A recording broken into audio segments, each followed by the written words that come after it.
راز موفقیت مانی خوشبین، از رویا تا واقعیت.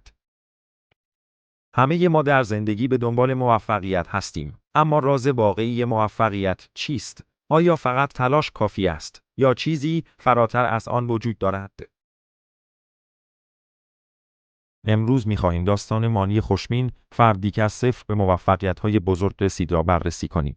داستانی که به شما نشان می‌دهد چگونه با نگرش درست و اقدامات هوشمندانه می‌توانید به رویاهای خود برسید.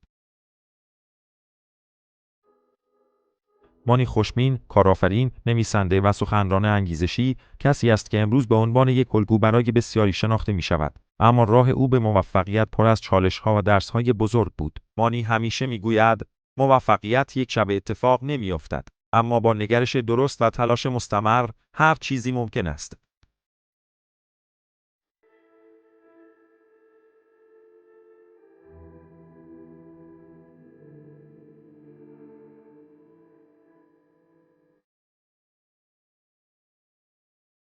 مانی در یک خانواده معمولی به دنیا آمد. از کودکی رویای بزرگی در سر داشت، اما امکانات محدود بودند. او در نوجوانی با مشکلات مالی و خانوادگی زیادی روبرو شد، اما هرگز ناامید نشد.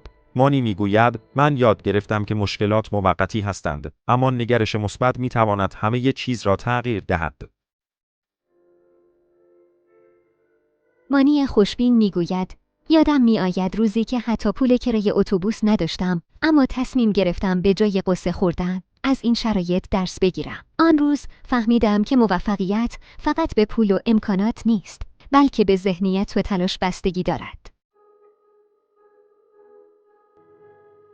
مانی در مسیر موفقیت بارها شکست خورد. از پروژه‌های ناموفق تا مشکلات مالی، اما هر بار از این شکست‌ها درس گرفت و قوی‌تر شد. او میگوید شکست پایان راه نیست، بلکه شروع یک درس جدید است.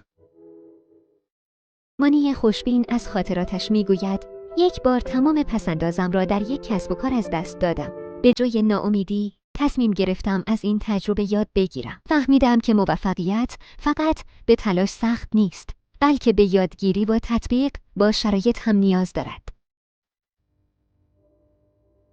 راز موفقیت مانی خوشبین چیست؟ او 3 اصل مهم را همیشه رعایت می‌کند.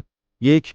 نگرش مثبت. مانی معتقد است که نگرش مثبت می‌تواند هر چالشی را به فرصت تبدیل کند. 2. یادگیری مستمر. او هر روز چیز جدیدی یاد می‌گیرد و خود را به روز نگه می‌دارد. 3.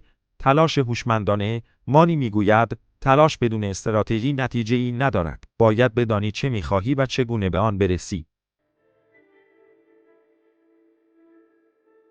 او میگوید موفقیت یک فرمول جادویی ندارد. فقط باید باور داشته باشی، یاد بگیری و هرگز تسلیم نشوی. من هر روز به خودم یادآوری میکنم که حتی کوچکترین قدم‌ها هم میتوانند به نتایج بزرگ منجر شوند.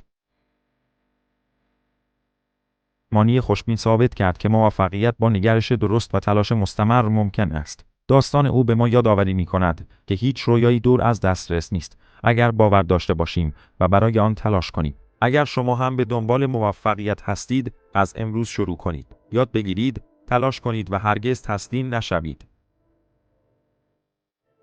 موفقیت یک سفر است، نه یک مقصد. با نگرش مثبت و تلاش مستمر می‌توانی به هر چیزی برسی. ممنون میشم اگه از ویدیو خوشتون اومد ما رو با لایک، ساب و کامنت های زیباتون حمایت کنید.